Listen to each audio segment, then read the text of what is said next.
நேத்துலருந்துங்க, ஒரு விஷயம் என் மைண்ட்லருந்து அத யோசிக்காம இருக்கவே முடியல. ஈவன் இப்ப புக் படிச்சுட்டு அதுல கத்துக்கிட்ட விஷயத்த கூட நான் நோட் பண்ணி வைப்பேன். ஸோ நோட் பண்ணலான்னு எடுத்தப்ப கூட எனக்கு மைண்ட்ல அந்த விஷயம் ஓடிக்கிட்டே இருக்கு. வேற யாரும் இல்ல, நம்ம தளபதி சொன்னது தான். ஒரு டயலாகு. அந்த டயலாக்ல வந்து பயங்கர இம்பாக்ட் இருக்கு. அது நமக்கு இவ்ளோ நாள் புரியல. எனக்கு புரியல. இப்ப தான் புரியுது. அந்த நதி மாரி நம்ம போய்க்கிட்டே இருக்கணும். இந்த டயலாக் உங்க எல்லாருக்கும் தெரியும். ஆனா அதுக்கு ஒரு வார்த்தை முன்னாடி ஒண்ணு சொல்லியிருப்பாரு. யார் என்ன பண்ணாலும், என்ன கல்லெறிஞ்சு விட்டு விளையாண்டு பார்த்தாலும், நம்ம கடமைய நம்ம சிறப்பா செஞ்சுட்டு, அந்த நதி மாரி போய்க்கிட்டே இருக்கணும். இதுதான் தளபதி சொன்ன டயலாகு. அந்த கடமைய சிறப்பா செய்றேன் அப்படிங்கிறத ஒண்ணும் நம்ம பண்ணாம, ஆனா நான் இவ்வளோ நாள் அந்த நதி மாரி போய்க்கிட்டே இருந்தேன்.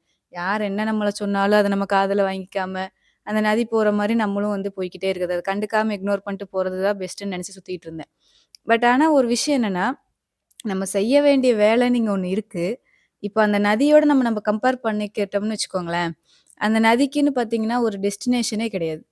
இந்த இடத்துக்கு தான் போய் ரீச் ஆகணும். இங்க நின்னுட்டா அதுதான் இதுதான் நமக்கு சக்சஸு. இல்ல இந்த வழியில போக்கூடாது. இந்த வழியில போணும். அப்படி எதுவுமே தெரியாது. யார் எப்படி ரூட் மாத்தி விடுறாங்களோ அப்படி போகும். எங்க வழி கிடைச்சாலும் அது அங்க போகும். ஒரு இடத்துல போய் ஸ்டக் ஆயி நின்றுச்சுன்னா, அது நின்றும். அவ்வளோதான். அதுக்கு அதுக்கு மேல தெரியல, வழி கிடைக்கலன்னா அது அவ்வளோதான். அந்த இடத்துல கொஞ்சம் ட்ரை பண்ணும். முடிஞ்சா உடைச்சிட்டு போகும். பட் அதுக்கு போறதுக்கான ரீச்சுங்கிறது ஒண்ணும் எதுவும் கிடையாது. ஒரு நல்ல புனிதமான இடத்துக்கு போய் ரீச் ஆயிட்டோம். இனி நம்ம இங்கேயே நின்றணும். இதுக்கப்புறம் எங்கேயும் போக்கூடாது. அப்படிலாம் அதுக்கு எதுவும் தெரியாது. யார் எப்படி மாத்தி விட்டாலும் போகும். அது மாரி தான் நம்மளும் இம்பாக்ட் ஆயிருக்கோம். இவ்ளோ வருஷமா நானும் சொல்றேன். ஒரு படம் பார்த்தோம்னா, அதுல யாராவது ஏதோ ஒண்ணு புடிச்சு நமக்கு சொல்லிட்டாங்க அப்படிங்கும்போது, அத பார்த்து இம்பாக்ட் ஆயிரும். ஒரு வீடியோ பார்க்குறோம். இன்ஸ்டால யாராவது ஒண்ணு யூடியூபர்ஸ் சொல்றாங்க அப்படின்னா, அதுல என்ன சொல்றாங்களோ அத பார்த்து இம்பாக்ட் ஆகுறோம். ஆக்சுவலி நம்ம யாரு? நமக்கு என்ன பிடிக்கும்? அப்படிங்கிறத ஒண்ணு நம்ம இதுவரைக்கும் யோசிக்கிறோமா இல்லையான்னே எனக்கு தெரியல. அப்படி ஒரு வேளை யாருக்கும் என்ன பேஷன், எது நம்ம இதுல உண்மையான ஒரு ரியல் ரொம்ப புடிச்ச ஒரு விஷயம்னு கண்டுபிடிக்க முடியலன்னா, பேரண்ட்ஸ் தூங்கிட்டு இருக்கும்போது அவங்க ஃபேஸ போய் பார்க்கறது எனக்கு தெரிஞ்ச ஒரு பெஸ்ட் ஆப்ஷன். ஏன்னா அவங்க தூங்குவாங்க. பட் தூங்கும்போது அவங்களோட ஃபேஸ போய் பார்த்தோம்னா, தோணும் அவங்களலாம் அவங்க நமக்காக எவ்ளோ பண்ணியிருக்காங்க. ஸோ அவங்கள வந்து எந்த லெவல்ல கொண்டு போய் நம்ம ரீச் பண்ணணும். நம்மளோட சக்சஸ் அவங்களுக்கு எவ்ளோ ஒரு ஹாப்பினஸ குடுக்கும். அதெல்லாம் நெனச்சு பார்த்தோம்னா, அப்ப புரியும். நம்ம ஏதாவது ஒண்ணு பண்ணணும், சாதிக்கணும் அப்படின்னு. நெறைய பேர்த்த நானும் பார்த்துருக்கேன் இன்ஃப்ளூயன்சர்ஸ்.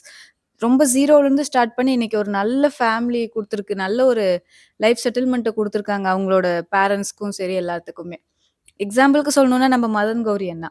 அண்ணா பார்த்தீங்கன்னா வச்சுக்கோங்களேன், அவரோட ஃபர்ஸ்ட் 500K சப்ஸ்கிரைபர்ஸ்லேருந்து நான் இருக்கேன். ஸோ அப்போ அவர் சின்ன வயசுலேருந்து நானும் பார்த்தே வளர்ந்துருக்கேன். அவர் பேசுற ஸ்டோரீஸ் அதாவது ஸ்டோரி கிடையாது. அவர் ஒரு நியூஸ நமக்கு எலாபரேட்டா சொல்லுவாரு. அந்த நியூஸ் நம்ம கேட்கும்போது, அந்த நியூஸ் நம்ம யாரோ ஒருத்தர் சொல்றாரு, எங்கேயோ நடந்தத நம்ம கேட்டுட்டு இருக்கோம். அப்படி தோணாது. அந்த நியூஸ் நடந்த ஸ்பாட்டுக்கே நேரடியா நம்ம போய் நின்னு, எல்லாத்தையும் தெரிஞ்சுக்கிட்ட மாரி இருக்கும். ஸோ அவ்ளோ டெப்த்தா இருக்கும் அவரோட ஸ்டோரி டெல்லிங் வே வந்து எனக்கு ரொம்ப பிடிக்கும். அந்த மாரி நெறைய பேர் அவங்க டேலண்ட்ட மட்டுமே வச்சு மேல வந்தவங்க இருக்காங்க.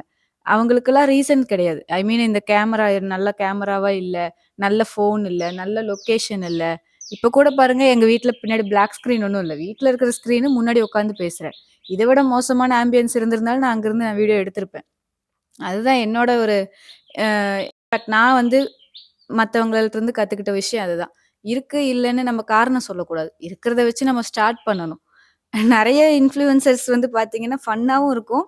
பட் அவங்களும் கொஞ்சம் இன்ஸ்பயர் பண்ணியிருக்காங்க. ஃபார் எக்ஸாம்பிள்க்கு நம்ம ஆரஞ்ச் ஸ்டார் யார சொல்றேன்னு உங்களுக்கே தெரியும். அப்புறம் காத்து மஞ்சள் சிலை, அப்புறம் ஐபி சொத்து இந்த மாரி நெறைய பேரு நேம் புரிஞ்சா கமெண்ட் பண்ணுங்க. இந்த மாரி நெறைய பேரு அவங்கலாம் பார்த்தீங்கன்னா, அவங்க கிட்ட இருக்கிற ஒரு பெரிய திறமைய ஒண்ணும் கத்துக்கிட்டு, வளர்த்துக்கிட்டு வந்து அவங்க பேசி ஒண்ணும் பெருசா சாதிக்கல. எதார்த்தமா வீடியோஸ் போட்டாங்க. ஆனா, தைரியமா அத அப்லோட் பண்ணாங்க. தயக்கம் இல்லாம மக்கள்கிட்ட அத கொண்டு போய் சேர்த்தாங்க. கண்டிப்பா இன்னைக்கு அவங்க சக்சஸ் ஆனாங்க. இவங்க எல்லாத்தையும் நீங்க பெரிய பெரிய சேனல்ஸ்ல, பெரிய பெரிய ஷோலயே பார்த்துருப்பீங்க. அந்த அளவுக்கு அவங்க இன்னைக்கு ரீச் ஆயிருக்காங்கன்னா, அவங்க எடுத்து வச்ச ஃபர்ஸ்ட் ஸ்டெப் தான் காரணம். அதுக்கு குடுத்த சப்போர்ட் அது 2வது விஷயம். என்ன பொறுத்தவரைக்கும் எதுக்குமே தயங்கி இது இது இல்ல, அது இல்லன்னு காரணம் சொல்லக்கூடாது. நமக்கு ஒரு மோட்டிவேஷனல் கிடைக்குதா, அது மைண்ட்ல சேவ் பண்ணி வச்சுக்கிறது. வீடியோஸ் எடுத்து WhatsAppல, ஃபோன்ல வந்து ஸ்டேட்டஸ் போடுறது. அதோட மட்டும் நிறுத்திக்காம, லைஃப்ல இம்ப்ளிமெண்ட் பண்றது பெஸ்ட்.